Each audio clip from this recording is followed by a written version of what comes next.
오늘 나눌 하나님의 말씀 함께 읽겠습니다. 신약성경 누가복음 4장 1절에서 13절까지 말씀,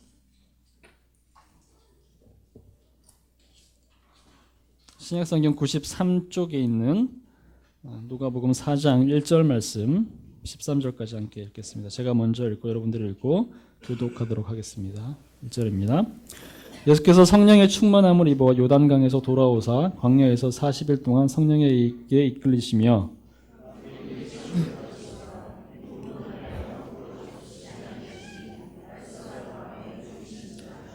마귀가 이르되 내가 만일 하나님의 아들이여든 이 돌들에게 명하여 떡이 되게 하라.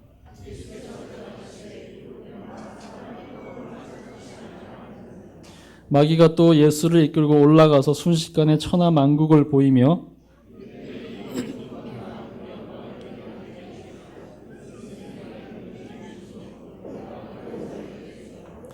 그러므로 내가 만일 내게 절하면 다 내 것이 되리라.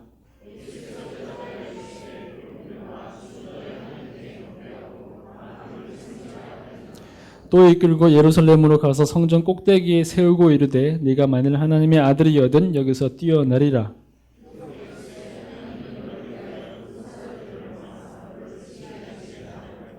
또한 그들이 손으로 너를 받들어 내 발이 돌에 부딪히지 않게 하시리라 하였느니라. 다 같이 읽겠습니다. 마귀가 모든 시험을 다 한 후에 얼마 동안 떠나니라. 아멘. 이문식 목사님께서 누가복음 강해 20번째 세 가지 시험이라는 제목으로 말씀 인도해 주시겠습니다. 다시 한번 기도하겠습니다. 하나님 아버지 감사합니다. 긴 설 연휴 명절을 보내고 저희들이 주님 앞에 다시 모였습니다. 육신의 가족들을 만나는 일 참 감사하고 기쁜 일이고 하나의 축복이었습니다. 또 오늘은 이렇게 하나님 나라의 가족들이 형제자매로 모였습니다. 저희 가운데서 늘 만날 때마다 주시는 기쁨과 축복이 넘치도록 도와주시옵소서. 예수님 이름으로 기도드립니다. 아멘.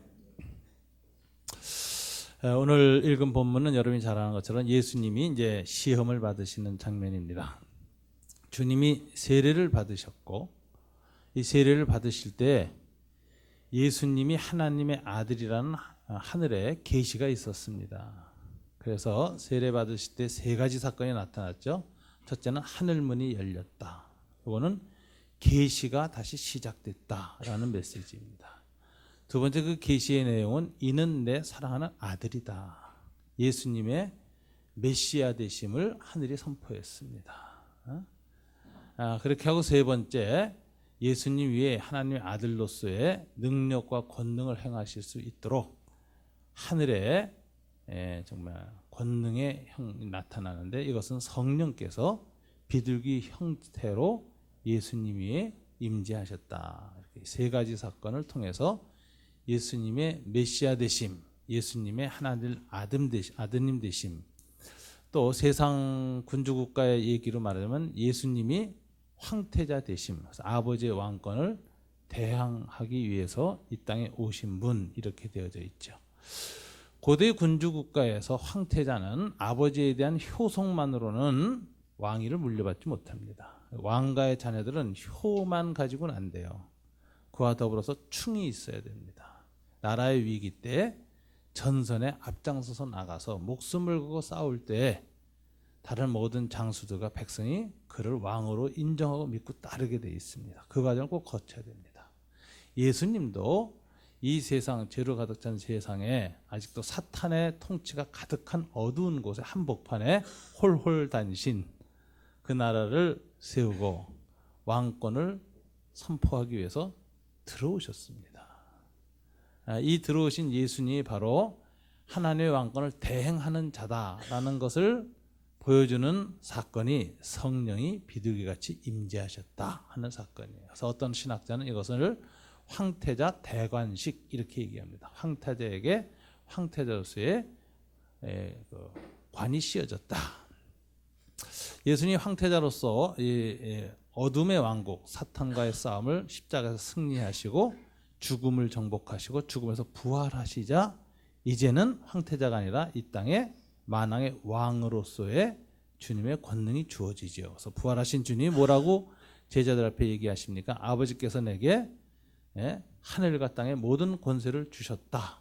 이렇게 자기에게 새로이 임한 왕적 권세를 선포하시고 내가 이제 명한다. 너희는 대사로서 땅 끝까지 가라. 이렇게 이제 파송 명령하시는 걸 볼 수가 있습니다.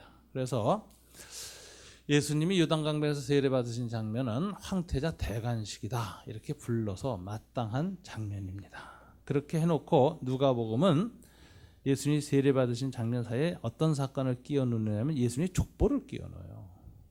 근데 이 족보가 마태복음은 아브라함과 다윗의 자손 예수 그리스도의 족보입니다. 아브라함으로 시작하고 다윗으로 시작해요. 그러니까 상당히 이스라엘의 국가의 기원하고 연관되어 있어요. 이스라엘이라는 국가 기원과.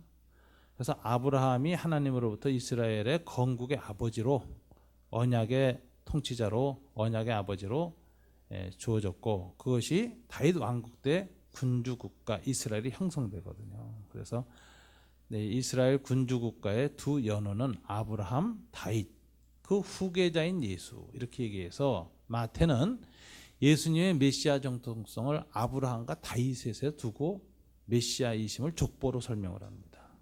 메시아 정통성을 족보로 확보하는 거죠. 메시아 가문에 오셨다. 왕으로 오셨다. 이렇게. 근데 누가는 달라요. 누가의 족보는 마태의 족보하고 다른 게 아브라함과 다윗 이전으로 올라갑니다. 그래서 하나님의 아들 아담으로부터 시작해서 시작을 해요. 그래서 유대인의 왕이 아니라 온 인류의 왕. 첫째 아담이 아니라 둘째 아담, 아담과의 연관성, 하나님의 아들, 아담의 후손 이렇게 얘기를 합니다. 그래서 예수님의 메시아 되심을 누가는 유대인만이 아니라 로마, 그리스에 있던 모든 이방인들을 향해서도 이분의 왕권은 우주적인 왕권이다 하는 걸 선언하는 족보를 씁니다. 그러니까 예수님의 메시아 되심을 확보하기 위해서 두 가지를 누가는 기록을 했어요. 뭘 기록했느냐? 요단강에서 대관식이 행해진 사건. 그 다음에 두 번째 그분의 족보.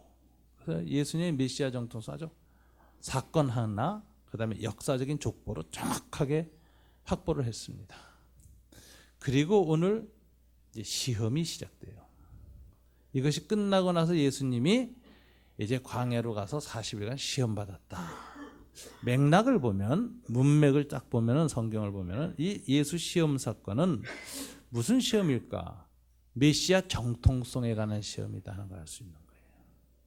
이미 두 번에 걸쳐서 그 앞에서 요단강 사건과 족보를 통해서 예수님이 메시아라는 걸 증명한 누가가 무슨 사건을 끌어들이느냐? 예수님이 40일간 광야에서 시험받은 사건을 통해서 이 시험을 거쳐서 예수님은 메시아이심이 마귀에게도 확증되었다라는 것, 마귀도 인정을 하게 되었다라는 이야기를 지금 하고 있습니다. 여기서 이제 성경을 읽을 때 우리가 문맥을 살펴서 읽을 때 그 본문이 어떤 의미를 가지는가를 알 수 있는 이런 관찰이죠. 그래서 문맥에 그런 의미가 있다 이런 얘기입니다. 그래서 이 세례 사건을 기록을 하고요. 이 세례 사건이 끝나고 나면 다음 문맥은 뭐냐? 예수님이 광야에서 유대 지역으로 들어오십니다. 그래서 마을마다 들어오셔서 선포하시죠. 회개하라, 하나님 나라가 도래하였다. 하나님 나라가 임하였다. 그래서 이 시험이 또 어떤 맥락을 가느냐? 하나님 나라를 들어오기 직전에 예수님이 하나님 나라를 실현하기 직전에 이 땅에 선포하기 직전에 있었던 마지막 시험이었다라는 것이죠. 그래서 이건 하나님 나라의 시험이다 이렇게 해석을 해야 됩니다. 그러니까 이 시험은 두 가지 성격이 있는 거예요. 메시아에 대한 정통성을 확보하는 시험이요. 두 번째는 예수님이 선포한 하나님 나라가 이 땅에 실현되기 위한 시험이었다. 이렇게 두 가지 관점을 갖고 보는 것입니다. 거꾸로 좀 보는 게 좋겠어요. 순서를. 예수님의 시험은 하나님 나라를 이 땅에 들이기 위해서 꼭 필요한 관문이었다. 이것부터 먼저 생각해야 됩니다. 오늘 예수님이 광야에서 며칠 동안 시험을 받으셨다고요? 40일 동안 시험을 받았다 이렇게 돼 있어요. 근데 이 시험은 하나님이 의도한 시험이라는 거예요. 마귀가 끌고 간 게 아니라 성령에게 이끌려 이렇게 돼 있어요. 황태자 대관식을 하자마자 그 임한 성령님이 친히 이끌어서 40일 동안 마귀에게 데려가서 시험을 치르셨다 하는 것이죠. 이건 하나님이 의도하신 시험이었습니다. 근데 여기서 강조되는 건 40일이에요. 이 40일이라는 건 굉장히 상징적인 숫자입니다. 최근에 윤성진 목사님을 통해서 이 40일의 의미가 무엇인가를 많이 생각하게 됐습니다. 이스라엘 역사에서 40일이라는 건 굉장히 중요한 구원의 역사적 의미가 있는 숫자입니다. 자, 애굽에서 나온 이스라엘 백성이 광야에서 하나님 나라의 헌법을 시내산에서 받았어요. 두 돌판과 함께. 그랬음에도 불구하고 나라를 세우지 못하고 광야에서 다 죽습니다. 40년 동안. 왜 죽었을까요? 가데스 바나라는 곳에서 정탐꾼을 12명을 보냈죠. 그런데 며칠 동안 정탐했죠? 40일 동안 정탐했습니다.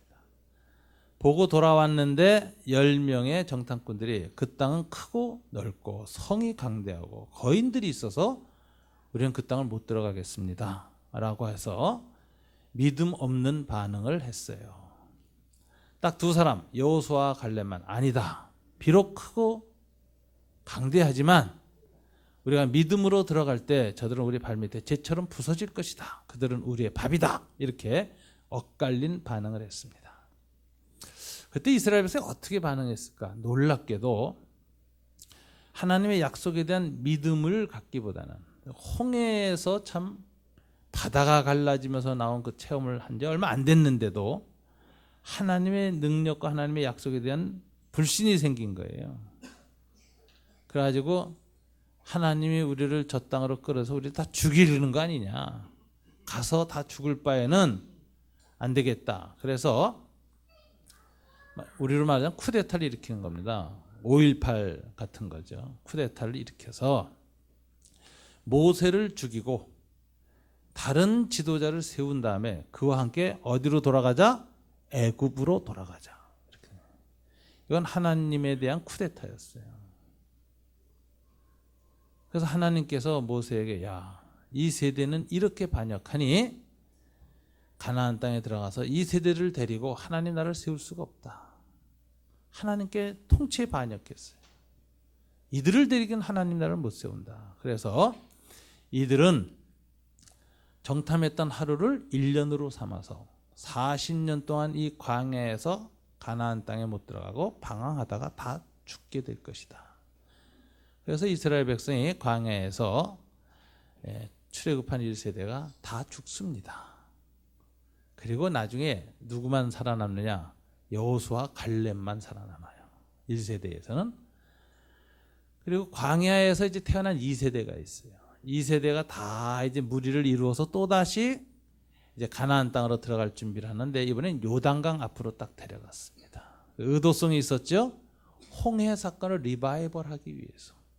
그래서 그들이 아버지로부터 들었던 홍해를 바다를 가르고 나온 하나님의 권능이 정말 역사적 사실이라는 믿음을 다시 한번 줌으로써 그들이 믿음을 가지고 가나안 땅을 정복하도록 하기 위하여 하나님이 다시 홍해 사건을 재현하셨습니다. 그걸 재현하시려고 요단강 앞에 딱 세우신 거예요. 그런데 이 요단강 앞은 모압 평지라는 평야지대입니다. 그래서 모세가 그 이스라엘 백성을 향해서 지난 40년간 회고하는 마지막 고별 설교를 해요. 3편을 합니다. 그 내용이 신명기입니다. 3편의 모세의 고별 설교.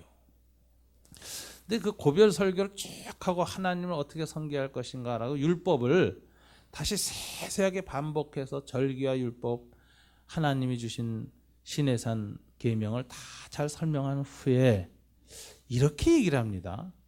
야, 너희가 이 땅을 건너가서 이제 저 땅에 가서 나라를 세울 것이다. 그런데 아주 불길한 예언을 해요. 그 땅에 들어가서 너희는 곧 우상 숭배하게 될 것이고 그 땅에 들어가서 너희의 날이 길지 못할 것이다. 너희는 그 땅에서 타락할 것이고 하나님의 진노를 받아서 그 땅에서 쫓겨나서 다 죽을 것이다. 열방의 포로로 끌려갈 것이다. 그렇게 예언을 해요. 아주 불길한 예언이죠. 근데 모세가 이렇게 비극적인 이스라엘의 국가의 그 최후를 내다보는 근거는 딱 하나입니다. 신명기에서 이렇게 말합니다. 내가 너희와 함께 이렇게 40년을 있었어도 너희가 번번이 시험에 들어서 하나님을 불신하고 원망하였다. 하물며 내가 떠난 다음에는 너희가 어떻게 됐지? 너무 뻔하다. 너희는 필연코 망할 것이다. 이렇게 얘기하고 모세는 죽어요.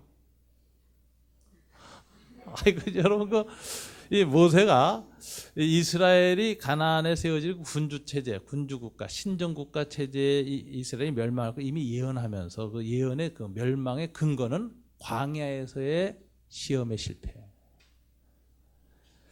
이 예언이 들어맞죠. 불행히도 들어가서 사사 시대를 거쳐서 400년 후에 사울과 다윗을 거쳐서 군주제로서 이스라엘 국가가 완성됩니다.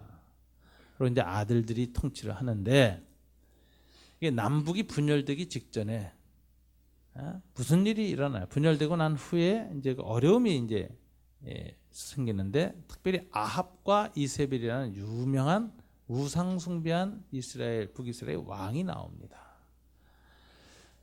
참 제가 그 미국의 크리스천니티 투데이를 쭉 전에 봤었는데요. 1980년대에 그 클린턴하고 힐러리가 그 대통령이 됐을 때 크리스천니티 투데이에서 아합과 이세벨이라고 표현을 했더라고. 저 깜짝 놀랐어요. 왜 그러냐고 동성애 같은 거 그때 인정을 하는 바람에 그 보수적인 잡지에서는 아합과 이세벨이다 이렇게 표현을 하더라고.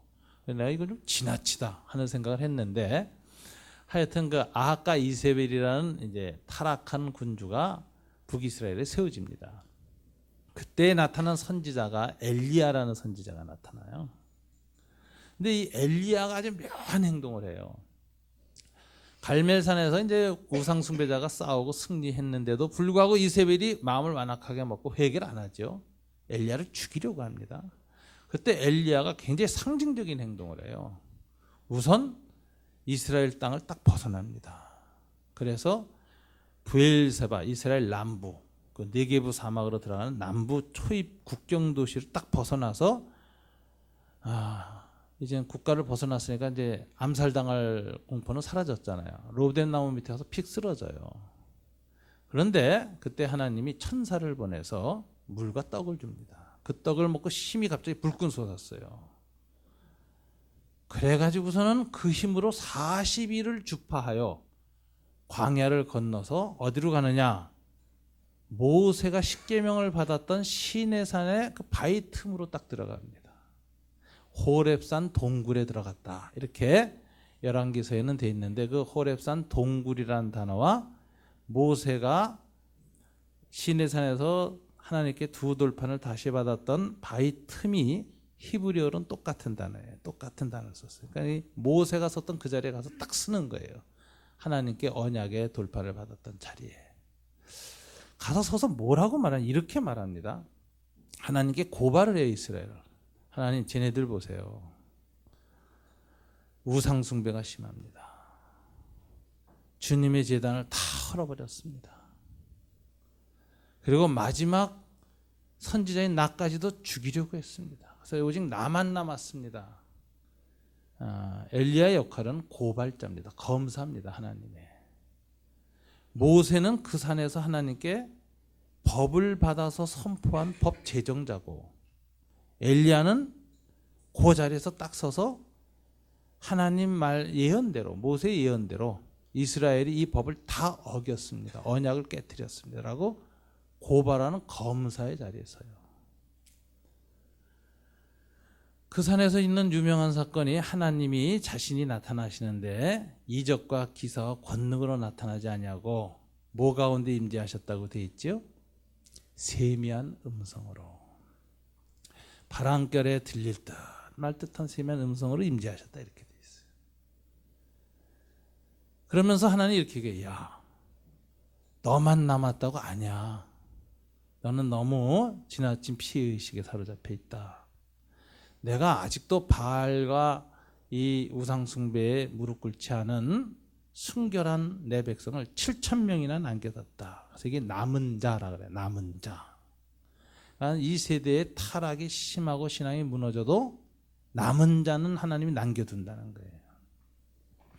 지금 한국교회가 이렇게 물신 숭배에 타락하고 황금신에게 무릎 꿇고 바알과 아세라에게 무릎 꿇어서 풍요와 정말 물질적인 축복의 신에게 완전히 이렇게 경도되어 있고, 교회와 목회자들이 물질의 황금신에게 무릎 꿇고 있는 이 시대, 예수의 이름으로 돈을 숭배하게 만드는 신앙 태도. 정말 아론이 황금 송아지를 만들어 놓고 이가 너희를 애굽에서 구원해낸 여호와라 그랬잖아요. 여호와의 이름을 믿었어요. 여호와를 신앙했어요. 다만 여호와의 상징이 황금이었지. 오늘도 예수는 믿어요. 하나님 믿어요. 그런데 하나님 믿는 중요한 상징이 돈이 되어버렸어요. 하나님과 물질을 겸하여 섬기는 아론의 우상 숭배가 오늘 한국 교회에 아주 팽배하죠. 세계 종교사를 쓴 분이 21세기의 이 종교 간의 대충돌, 문명의 대위기, 오늘날 테러의 모든 원인은 두 가지가 있다. 코란이 칼과 결합한 것이고 기독교가 자본과 결합한 것이다. 이렇게 얘기하는 거예요. 기독교를 앞세운 서구 자본주의 세력에 대해서 코란을 앞세운 테러가 맞부닥치는 것이 21세기의 위기다. 이렇게 말하는 거죠. 이게 우상숭배입니다. 지금 우리 세계 기독교가 우상숭배하고 있어요. 물질숭배하고 있어요. 이럴 때 하나님이 그래도 우리한테 위로를 줘요. 남은 자가 있다. 이렇게 얘기하는 거예요. 순복음 교회에도 남은 자가 있다는 거예요. 하나님이. 순복음 교회 너무 그렇게 비판하지 마라. 거기도 남겨둔 자가 있다. 거기도 고뇌하는 사람이 있고 이건 아니다고 생각하는 사람이 있고 하나님 앞에 순전한 믿음 가진 사람이 있다는 거예요. 사랑의 교회에도 남은 자는 있다는 거예요. 우리가 너무 절망적으로 나만 남았습니다. 이런 독선적인 태도를 취하지 말고 나는 주님 앞에 강교 산울교회만 남았습니다. 이런 건 얼마나 독선적인 태도예요. 하나님 아주 싫어해요. 그런 독선적인 태도를. 하나님 그래서 남은 자가 있다. 아직도 남은 자가 많이 있다. 우리한테 소망을 줍니다. 그러면서도 하나 이렇게 얘기해. 엘리야한테 남은 자는 남겨놨지만 우상 숭배한 자들을 위해서는 내가 심판을 하겠다. 그래서 심판이 첫째 국제 전쟁을 일으키겠다. 그래서 엘리야한테 뭐라고 하냐면 너는 가서 아람 사람 하사엘에게 기름을 부어라. 그 아람의 군대 장관이에요. 기름 붓는다는 것은 하나님 쿠데타를 선동하는 거예요. 너는 왕으로 삼았으니 만군의 여호와가 너를 왕으로 택했으니 아람 국가를 뒤집어 엎어라. 그래서 하사엘이 칼을 들고 쿠데타를 일으킵니다. 그래서 아람 왕을 죽여요. 그리고 아람의 군사 지도자가 돼요. 국제 정세에 격변이 일어나는 겁니다. 그런데 이 아람하고 친한 사람이 아합이었어요. 북이스라엘하고 아람은 아주 맹방이었거든요. 자기하고 친한 왕을 죽인 놈이 왕이 됐다 이거예요. 그러니까 아합이 야 이거 안 되겠다. 그놈 쳐서 하사엘의 아들이나 뭐 아는 사람 또 하나 왕으로 세워가지고 동맹관계 유지해야 되겠다. 그래서 군대를 출동시킵니다. 그래서 군사령관이 예후라는 사람이에요. 일군 사령관을 해서 나가라. 예후가 딱 전선으로 나가는데 갑자기 엘리사라는 사람이 이번에 한 소년이 찾아와요. 장군님 뵙겠습니다. 누구냐 너는? 선지자 엘리사께서 보내셨습니다. 그래 들어와 봐라. 그랬더니 단둘이 있어야 되겠습니다. 주변을 물리쳐 주십시오. 그래서 예후하고 딱 둘이 만나니까 소년이 뭘 하나 들고 온 걸 딱 보자기에 푸는데 거기에 영어로는 박스라고 했어요. 박스 오브 오일, 기름 박스예요. 이걸 딱 꺼내더니 선지자 엘리사께서 여호와의 말씀을 전하시라고 하셨습니다. 당신은 이스라엘의 왕이 되라고 기름을 부으셨습니다. 예후가 기름 붓고 나오는 거예요. 예후가 위화도 회군을 합니다. 그래서 칼을 들고 거꾸로 돌아가요. 왕이 됐으니까. 그러니까 이게 쿠데타를 일으키시는 혁명의 하나님이 나오는 거죠. 인간의 왕국이 타락할 때 인간의 역사를 뒤바꾸는 하나님의 혁명이 시작됩니다. 반전이죠. 그래서 예후가 돌아가서 아합 집안을 다 죽이는 거예요. 그런데 하나님이 그 엘리사의 스승인 엘리야한테 그 호렙산 동굴에서 하신 말씀이 굉장히 특이해요. 아람 왕 하사엘의 칼을 피한 자를 예후가 죽이고 예후의 칼을 피한 자를 엘리사가 죽일 것이다. 너는 엘리사라는 너의 후계자를 찾아서 그에게 기름 부어라. 이렇게 얘기해요. 엘리야한테. 이게 무슨 소리냐면은 하나님이 심판이 타락한 백성을 심판할 때는 역사를 통해서 심판하신다는 거예요. 하늘에서 갑자기 벼락 떨어져서 사람 심판하지 않는다는 거예요. 역사를 다루시는 하나님, 역사를 통치하시는 하나님이기 때문에 역사의 격변을 통해서 타락한 이스라엘 공동체를 심판하시는데, 첫째는 국제 전쟁을 통해서, 두 번째는 내전을 통해서, 예후의 내전. 국제전과 내전의 반복 속에서 이스라엘은 망합니다. 북이스라엘은 그러다 나중에 아시리아에게 멸망당하고 남유다는 바벨론에게 멸망당합니다. 그런 역사적 과정을 통해서도 회개 안 하고 끝까지 남아있는 완악한 놈들은 마지막에 누가 쳐요? 엘리사의 칼로 죽을 것이다. 그래요. 근데 엘리사의 칼은 권력의 칼이 아니라 말씀의 칼이에요. 선지자의 말씀. 그래서 이것은 종말론적인 심판. 역사의 마지막에 선지자들과 사도들의 말씀의 칼로 죽는 사람들. 이걸 얘기하는 거예요. 종말론적인 심판. 이렇게 얘기합니다. 그렇게 해서 하나님이 역사 속에서 우상 숭배자들을 최종 정돈하실 것이다. 이게 엘리야한테 세미한 음성으로 주어져요. 그러니까 이 세미한 엘리야 선지자의 말을 듣고 엘리야 선지자가 하나님이 내게 이렇게 말씀하셨다 하고 선지자적 예언을 선포하면 그 말씀을 귀담아 듣는 사람들은 역사가 하나님의 말씀대로 통치하는 것을 깨닫게 되고 하나님에 대한 신앙이 생기지만, 하나님의 세미한 음성을 선지자를 통해서, 사도들을 통해서, 예수님을 통해서, 오늘날 성령의 역사를 통해서 듣지 못하는 자들은 인류 역사는 우연의 연속이요, 약육강식의 세계요, 자연법칙의 세계요, 힘 있는 놈이 힘 없는 자 잡아먹는 것이다 라고만 인식하고 끝난다는 거예요. 역사는 우연히 흘러간다. 그러나 하나님의 음성을 듣는 사람들은, 선지자를 통해서 역사를 다루시는 하나님의 예언을 마음에 품고 있는 사람들은 역사는 우연히 흘러가는 것 같지만 아니다. 그 배후에는 하나님의 말씀이 역사를 통치하고 있다. 그걸 깨닫는 거예요. 말씀에 의한 하나님의 나라.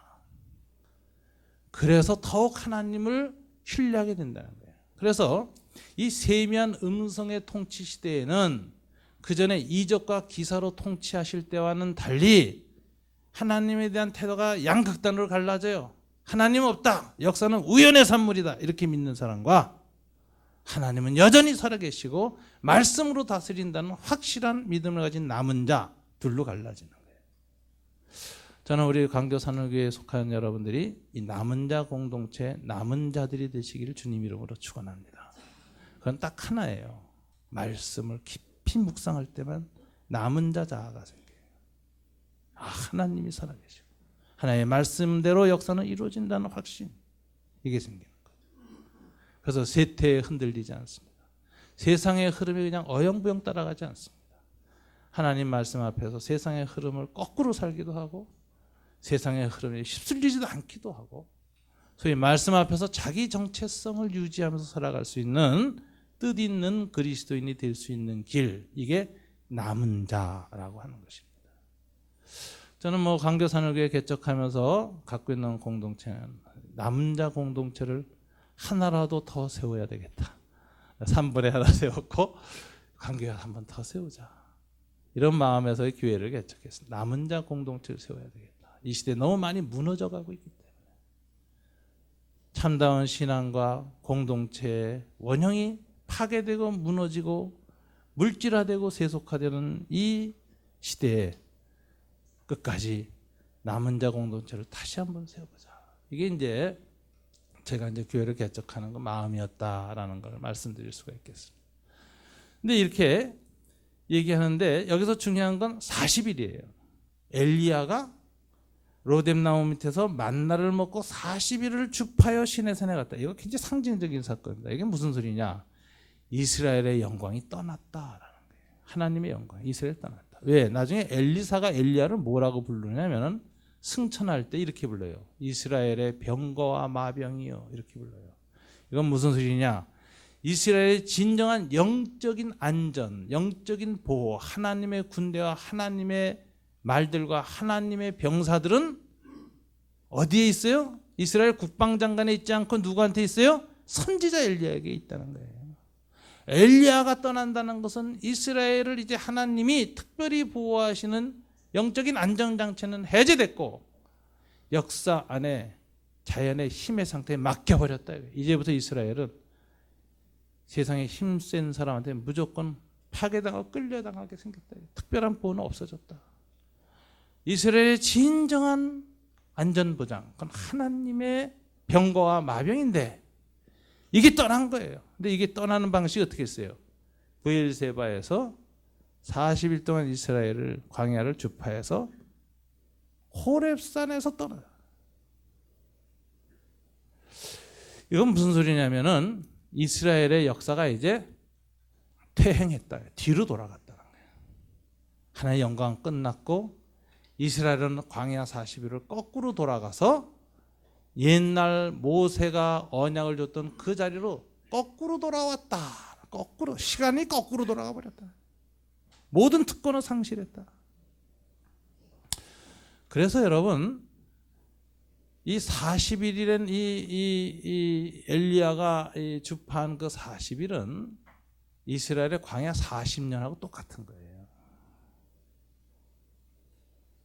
그래서 하나님의 산 호렙산에 시내산에 율법을 줬던 설립자, 언약의 설립자 모세, 그 언약이 파괴된 것을 고발한 엘리야, 그다음에 그 언약을 다시 완성하고 세우기로 오신 예수가 어디서 만나죠? 변화산에서 만나잖아요. 예수님 십자가에 못 박히시기 그 전에 마지막 여행 예루살렘에서 떠나기 전에 변화산에서 세 사람이 만나잖아요. 그리고 거기에서의 내용이 뭐예요? 누가복음 어떻게 되어 있어요? 예수님이 예루살렘에서 출애굽하셔야 할 것을 의논하시더라 이렇게 되어 있어요. 새로운 출애굽, 새로운 하나님의 나라를 세우기 위한 새로운 출애굽 엑소더스를 위하여 예수님이 예루살렘에 별세하실 것을, 별세라는 단어가 원문이 출애굽이에요. 의논하셨다. 그래서 이 예수님의 이 40일이라는 이 광야의 시험 사건은 어떤 의미냐? 모세의 실패와 이스라엘 군주국가 하나님 나라의 실패를 회복하고 만회하고 완성하기 위한 새로운 40일이었다. 그래서 예수님의 40일 이 광야의 시험은 40일이라는 상징이 굉장히 의미심장한 거예요. 아주 깊은 메시지가 있어요. 예수님이 40일 광야 시험에서 마귀한테 시험에 승리하심으로 첫 이스라엘이 광야 40년 동안에 실패하여 그 나라를 들어가지 못했고 그것의 이유가 되어서 가나안 땅에 들어가서 또다시 실패한 구약의 하나님의 나라와는 달리 예수님에 의해서 이루어지는 신약시대의 하나님의 나라는 영원히 승리할 것을 미리 보여주는 사건이 광야 40일에서의 마귀로부터의 승리라는 것이죠. 그래서 이것은 굉장히 중요해요. 이 승리를 하고 나서 주님이 딱 40일 만에 요단강 건너서 이스라엘 땅으로 들어오면서 회개하라! 하나님 나라가 도래했다라는 장엄한 선포를 하는 겁니다. 승리하셨기 때문에. 이제 예수 그리스도 안에서 하나님 나라는 영원한 승리, 메시아의 왕국의 영원한 승리가 시작됐다. 이 교두보, 상륙작전 하기 전에 교두보 확보하는 것처럼 하나님 나라의 승리의 교두보가 이 광야 40일이었다라는 것이죠. 이게 그래서 이제 예수님의 이 40일 시험을 해석하는 문맥, 구약 성경 전체와 연결된 가장 핵심적인 의미를 우리는 깨닫는 겁니다. 이 세 가지 시험의 내용이 또 재미나요. 이거 도널드 크레이그라는 유명한 하나님 나라에 관한 그 글을 쓴 최근 신학자가 있어요. 미국 사람인데 이 사람 책이 이 시험을 가장 잘 정돈했어요. 제가 보니까 뭐라고 정돈해요? 이건 권력애로의 유혹이다 이렇게 얘기해요. 돌을 뭘로 만들려고 그랬죠? 먼저 시험이 떡으로. 이건 경제 권력으로의 유혹이에요. 두 번째는 뭐죠? 정치 권력. 예수님에게 내게 경배하시오. 그러면 천하 만국에 통치권을 주겠습니다. 예수님 거절하죠. 세 번째는 그 당시 유대계 전승이 있었어요. 메시아가 오면 그가 메시아인 것을 입증할 기이한 이적을 행할 터인데 어떤 이적을 행할 것이냐? 성전 탑 제일 높은 곳에서 뛰어내도 안 죽는다. 그 이적을 행하면 그가 틀림없이 메시아다. 이런 전설이 있었어요. 유대 전승. 마귀가 그걸 이용하는 거예요. 당신 뛰어내리시오. 그러면 시편에도 하나님 말씀까지 인용하잖아요. 예수님 하나님 말씀으로 계속 반박하니까 하나님 말씀까지 아주 인용하면서 천사들이 당신 발을 떠받쳐준다 하지 않았어. 그 한번 보이시오. 그러니까 예수님이 주 하나님을 시험하지 말라. 그러고 거절하십니다. 그래서 이 세 번째 유혹은 종교 권력의 유혹이다. 요즘 권력이 세 가지가 있습니다. 경제 권력, 뭐 다 잘 알죠. 두 번째 정치 권력, 세 번째가 종교 혹은 문화 권력. 비종교화된 사회 속에서 문화 권력이라고 해요. 문화가 미치는 영향력이 굉장히 크죠. 종교 혹은 문화 권력. 이 세 가지 권력을 가지고 메시아 사역을 완성하시오. 이거예요. 유혹을. 당신 하나님 나라를 이 땅에 세우러 왔다고? 메시아라고? 그렇다면 이 세 가지 권력을 줄 테니 그 권력을 가지고 하나님 나라를 이루시오. 근데 주님은 거절하십니다. 세 번 다. 근데 거절하시면서 뭘 강조하셨을까요? 다 신명기 말씀을 인용해요. 신명기는 전에 다 말했죠. 40년 1차 여행이 끝나고 나서 다시 들어갈 가나안 땅을 내다보면서 모세가 한 세 편의 설교예요. 절절히 강조하는 게 있어요. 이게 뭐냐면 하나님과의 관계를 중요시해요. 하나님 나라는 돈으로 오는 것이 아니다. 권력으로 오지 않는다. 종교의 힘으로 오지 않는다. 하나님 나라는 오직 하나님과의 신실한 인격적 관계의 기초에서만 이루어지는 것이다. 이걸 모세가 40년 동안 광야에서 다 죽고 새로 태어난 광야 2세대를 향해서 요단강 앞에서 피가 터지도록 외친 거예요. 이거 잊어버리면 안 된다. 저 땅에 들어서 이거 또 잊어버리면 너희도 또 망한다. 그러고 얘기를 했는 건데 오늘 예수님이 바로 그 설교를 인용하면서 경제 권력을 잡으라고? 아니야. 하나님 말씀하셨어. 사람은 떡으로만 살 것이 아니요. 하나님 입에서는 말씀으로 살 것이야. 말씀과의 관계가 중요하다. 정치 권력을 잡아서 메시아 사역을 완성하라고? 아니야. 하나님 앞에 중요한 것은 오직 주님만 경배하라. 예배하는 관계. 이게 중요해요. 예배의 관계. 세 번째 나보고 종교 권력을 얻고 표적과 기사와 능력과 치유와 암을 턱턱 낫게 하는 그런 종교적 권세를 행하여서 하나님의 사랑받는 아들이라는 걸 증명하라고? 수많은 암 환자들이 다 돈 싸들고 모이게 하라고? 한 번 암 잘 낫게 하는 그 목사님 손에 안수 받기 위해서 100만 원씩 갖고 와서 수만 명이 절을 해가지고 국민일보 창설 기금을 마련하라고? 그게 종교 권력이거든. 아니야. 주 하나님을 시험하지 말라. 평소에 하나님을 테스트하지 말고 신실한 믿음으로 사는 것. 그래서 도널드 크레이그는 이런 그 평을 썼어요. 이 예수님의 세 가지 시험은 권력의 유혹을 예수님이 뭐로 극복했어요? 관계로 극복하셨다. 하나님과의 인격적 관계. 말씀을 통해서 예배를 통해서 신실한 삶을 통해서 관계가 중요하다는 거예요. 여러분 하나님 나라는 경제력을 위해서 세우지 않습니다. 사람이 많이 모여서 헌금이 많이 들어오는 교회 거기서 하나님 나라 세워지잖아요. 그런 교회가 종교 권력이 되죠. 요즘 대형 교회는 종교 재벌입니다. 그러니까 그거 남한테 줄 수가 없어요. 그래서 세상 재벌들 하는 거하고 똑같이 변칙상속을 하잖아요. 변칙상속하면 그래도 조금의 얼굴이라도 있는 거고, 직접 주잖아요. 북한하고 똑같죠. 이게 종교 권력이라는 거예요. 종교 권력. 중독되면 못 나요. 정치 권력하고 또 결합하죠. 이런 모습에 대해서 주님은 하나님 나라는 그렇게 오는 게 아니다.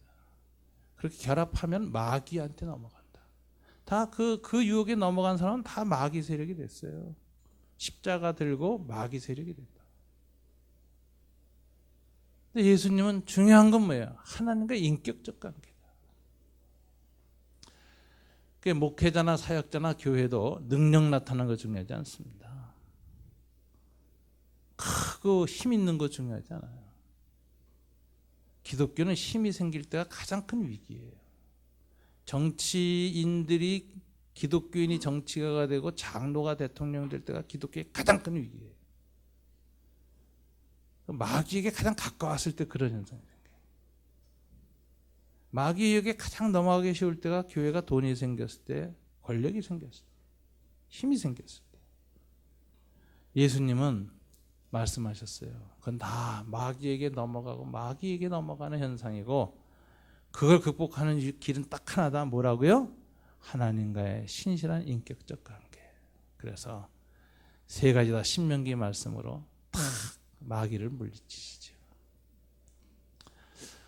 오늘 이제 마귀가 마지막 시험을 하면서 반복해서 공격하는 내면적인 인격적인 부분이 있습니다. 반복해서 첫째 시험과 세 번째 시험 사이에서 반복해서 처음과 끝을 이렇게 후렴구처럼 하는 게 돼요. 내가 만일 하나님의 아들이거든, 이렇게 얘기하죠. 두 번에 걸쳐서. 이 부분 해석이 굉장히 좀 어려워요. 사실은 난해 기절 중에 하나인데, 어거스틴이라는 유명한 중세 신학자는 이 시험은 마귀 자신의 의심이 반영된 질문이다, 이렇게 얘기해요. 마귀가 예수님이 이게 진짜 메시아야 아니야 하고 잘 몰랐다는 거예요. 그래서 야, 너 정말 하나님의 아들이냐? 하고 자기 의심을 반영한 표현이 이 표현이다, 이렇게 생각했어요. 어거스틴이 그렇게 해석했으니까 중세에는 그 권위가 얼마나 컸어요. 이 신학자가 다 그렇게 해석했죠. 근데 근대 신학자들이나 현대로 들어서 이게 주석깔이 바뀝니다. 그래서 여기서 플러머 같은 사람은 이건 마귀의 의심이 반영된 질문이 아니라 예수님에게 의심을 불러일으키려고 하는 메시지였다, 이렇게 얘기해요. 그러면서 그 이유가 뭐냐면은 내가 만약 하나님의 아들이거든 할 때 여기 정관사를 안 썼다는 거예요. 이게 메시아를 가르치는 거면 내가 그 하나님의 아들이거든 이렇게 말을 했을 텐데, 마귀가 그렇게 안 한 걸 보면 예수가 하나님의 아들 그 메시아인 거는 알았다 이거예요. 그런데 뭘 공격하느냐면은 관계를 공격하는 거예요. 그래서 그냥 부자 관계를 가르친 용어. 정관사 없는 아버지의 아들이거든, 이런 뜻이에요. 그러니까 그럼 이건 무슨 소리야? 네가 지금 메시아이고 하나님의 유일한 아들인데 그 아들답게 너의 아버지 하나님과의 관계가 정말 진실하고 독실하고 하나님이 너를 사랑한다는 확실한 믿음이 있다면 그 믿음을 좀 입증해봐라. 그래서 돌을 떡덩이로 변하게 하고, 세상 권력도 좀 취해보고, 예, 정말 종교적인 숭상도 좀 받아보고, 이렇게 하면은 네가 하나님의 아주 신실한 아들이라는 것을 하나님이 입증해 주는 거 아니냐. 하나님의 그 이적을 통해서 세상 사람들 앞에 네가 메시아로서 하나님과의 정말 신실한 관계라는 걸 좀 입증하라, 이렇게 얘기를 하죠. 이게 굉장히 무서운 유혹이라는 거 아세요? 여러분, 사람은 가장 마지막에 남는 욕구가 뭔지 아세요? 맨 처음엔 돈일 수도 있고, 뭐 명예욕일 수도 있고, 성취욕일 수도 있어요. 근데 마지막 욕구가 뭔지 아세요? 마슬로우라는 사람이 인간의 심리를 연구를 했는데, 마지막에 남는 인간의 마지막 욕구가 인정받고 싶은 욕구예요. 그래서 아버지들이 늙어서 죽어갈 때 언제 행복하게 죽는지 아세요? 아들들 딸들이 와서 아버지는 최고의 아빠였어요. 그리고 아버지 고마워요, 사랑해요. 아버지 천국에서 봐요, 정말 훌륭한 아빠였어요. 막 이러면은 아버지가 너무 행복해서 죽는 겁니다. 너무 만족스러워. 왜? 자기 정체성. 이거 인정을 받잖아요. 아내가 당신은 최고의 남편이었어요. 난 다시 태어나서 당신과 함께 살 거야. 이러면은 그때 살지 안 살지는 몰라도 하여튼 굉장히 기분이 좋아지죠. 이 정체성을 인정받는 거 아니에요, 그죠? 또 부모가 아이들한테 너는 나의 최고의 아들이다. 가장 소중한, 가장 사랑스러운 내 아들. 이러면 애들이 다 좋아하잖아요, 아들 딸들이, 그죠? 이게 사람은 마지막에 인정받고 싶은 욕구가 최후의 욕구라 그래요. 근데 이게 이제 인정받고 싶은 욕구가 안 채워진 사람들은 항상 딴 걸로 자기 인정받고 싶어요. 그래서 끄떡하면은 S대 졸업했다고 얘기하는 사람이 있어. 70 넘어서도. 나는 S대 몇 회 동창이야. 내 동창이 어디에 보면 이 사람은 참 불쌍하다. 학력으로 자기 인정받고 싶어서 이렇게 몸부림치는데 그거 보면은 자아 충족감이 없는 사람이에요. 자기 정체성이 약한 사람이 계속 그런 식으로 자기를 확인하고 싶어요. 인정받고 싶은 거예요. 또 출세지향적인 사람이 있으면 끄떡하면 내 친구가 어느 검사고 내 친구가 무슨 장관이고 이런 사람이 있어. 말만 하면 이 사람도 참 피곤해요. 어떤 분은 끄떡하면 우리 아들이 뭐고 이런 사람이 있어요. 그 아버지가 자아가 충실하지 않은 거예요. 인정받고 싶은 거를 친구들한테 주변에 자식 통해서 인정받으려고 그래요. 그런 분들이 좀 안 됐죠. 저는 이제 그런 분들 보면 인생은 다 원래 그런 거지. 참 저분도 좀 저런 부분이 참 가난하구나 이런 느낌을 받아요. 그러면서 나는 그런 점이 없을까? 스스로 돌이켜보고 그렇게 되지 말아야지 이렇게 생각하는데 그게 안 된다고 안 되는 게 아니라 어떤 사람이 인정받고 싶은 욕구에 넘어가지 않고 이 마귀의 유혹에 넘어가지 않느냐. 정체성이 분명한 사람. 정체성은 어디서 오는지 아세요? 관계에서 와요. 사람의 정체성은 인간의 인격적 정체성은 제일 먼저 어디서 오냐면 부모와의 관계에서 옵니다. 아이들이 부모의 사랑을 넉넉히 받고 말썽 일으키고 사고를 쳐도 야단도 맞지만 그 후에 사랑과 따뜻함과 격려가 풍성하게 받은 사람은 자기 자아가 굉장히 건강해요. 그래서 내가 우리 아버지한테 사랑받는 아들인가 아닌가 아버지한테 계속 시험해 볼 필요가 없어.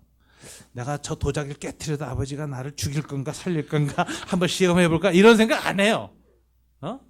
왜? 아버지는 항상 내 아버지야, 내 편이야, 따뜻하고 사랑스럽고 항상 용서해주고 항상 끌어안아주고 위로해줘. 그래서 이렇게 용서받고 사랑받고 격려받고 자라는 아이들은 굉장히 창의적입니다. 적극적입니다. 그리고 도전을 두려워하지 않아요. 실패를 두려워하지 않아요. 말썽 나는 거 아무렇지도 않아요. 왜? 용서해 줄 테니까. 그래서 아주 건강한 창조적 인생을 살아요. 근데 끄떡만 잘못하면 매 맞고 죽도록 맞고 이러잖아요. 나는 그 강원도 목사가 건강한 게 참 신기해. 그렇게 많이 아버지한테 맞았는데 아버지가 해병대 출신이거든. 그래서 굉장히 많이 맞았어요. 내 보니까 무섭게 맞았더라고. 그래도 자아가 건강해. 저거는 하나님의 은혜다 이렇게 생각해요.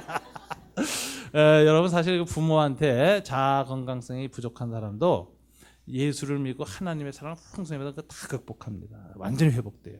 이게 좀 하나님 사랑의 놀라운 점인데 하여튼 부모한테 너무 혹독하고 엄격하고 너무 윤리적이고 너무 이 규격적인 그런 아버지 밑에서 자라면요 자식들이 어떻게 되냐면 뭔가 시도를 못해.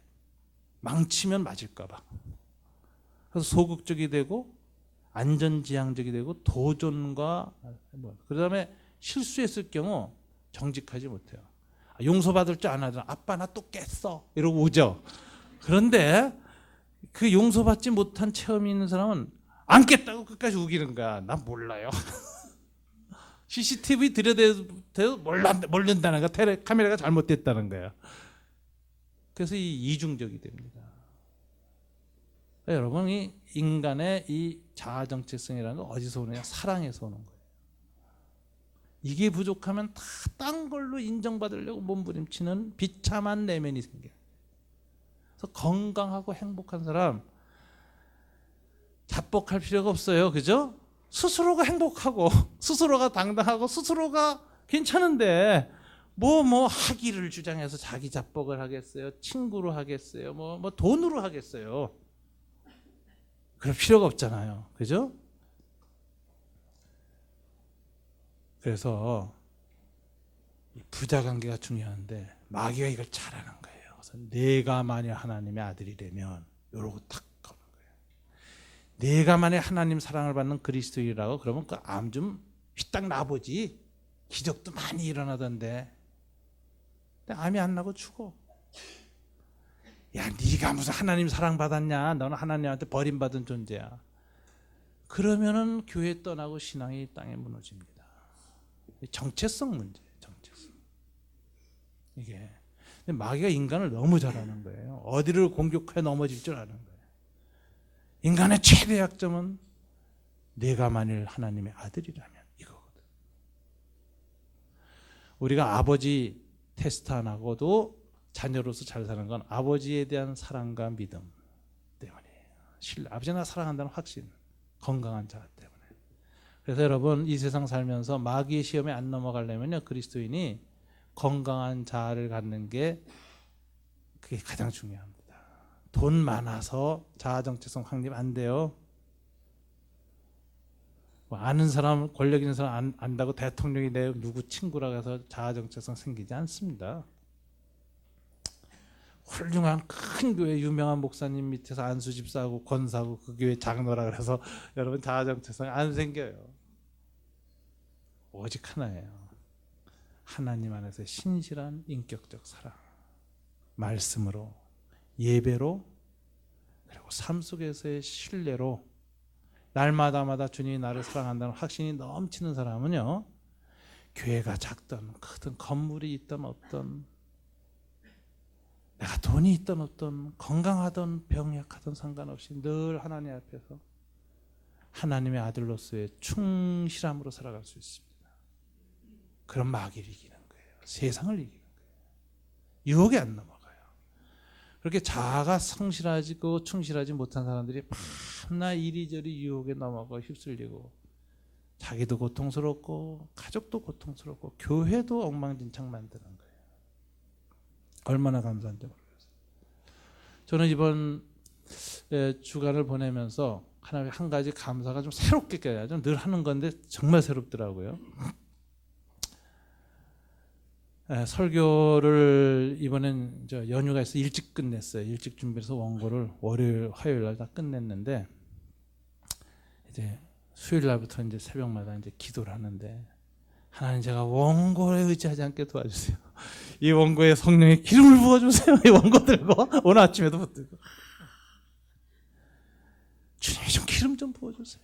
그리고 기도를 하면서 이제 맞는데 어느 날 그게 너무 행복하더라고요. 야, 하나님, 제가 목사로서 이제 시간이 가고 세월이 가고 하면은 은퇴할 텐데 제가 마지막까지 제가 목사로서의 아이덴티티가 자기 정체성이 큰 교회, 큰 건물 이런 거 있지 않고 하나님 앞에 말씀에 대해서 간절하고 말씀의 은혜를 간절히 구하고 그걸 구하는 이런 심령으로 지금 살아간다는 게 너무 행복하더라고요. 난 정말 행복한 목사구나. 마지막까지 이렇게 살다 가야지. 이게 얼마나 건강한 자아상을 가진 목사인지. 우리 교회 목사님들 다 건강해요. 건강해. 강은도 목사님 참 건강해. 네, 여러분 우리가 건강한 교회 된다는 건 내가 만약 하나님의 아들이거든 여기 있습니다. 마귀는 그걸 노립니다. 여러분 날마다 주님 안에서 정말 사랑스러운 하나님의 아들 딸로서 건강한 자를 날마다 누리셔서 시험을 이겨내는 그리스도인으로 이 땅을 살아가게 되시기를 주님 이름으로 축원합니다. 기도하겠습니다. 하나님 아버지 감사합니다. 오늘 이 아침 주님을 경배하길 원합니다. 주님의 임재 앞에 무릎 꿇기를 원합니다. 주님의 임재 앞에 경배하는 저희가 될 수 있도록 도와주시옵소서. 예수님 이름으로 기도드립니다. 아멘.